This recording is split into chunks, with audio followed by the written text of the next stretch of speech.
Tim Opsnal Direktorat Reserse Narkoba Polda Lampung menangkap seorang bandar berinisial SH, 48.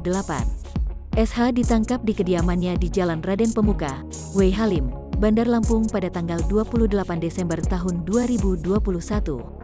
Dari tangan tersangka, kepolisian menemukan barang bukti berupa sabu-sabu dengan berat total 7,2 kg. Hal tersebut diungkap Wadir Narkoba Polda Lampung, AKBP FX Winardi, dalam konferensi pers di Mapolda Lampung, Jumat tanggal 21 Januari tahun 2022. Winardi menjelaskan, barang bukti tersebut diamankan dari dua tempat berbeda. Awal penangkapan di Bandar Lampung, kami menemukan barang bukti sabu seberat 1,9 kg dari tangan tersangka SH, ujar Winardi. Dari penangkapan tersebut, lanjut Winardi dilakukan pengembangan sehingga ditemukan kembali sabu-sabu sekitar 5,2 kg. Jadi kalau kita total, barang bukti sabu yang berhasil kami amankan sekitar 7,2 kg, kata Winardi.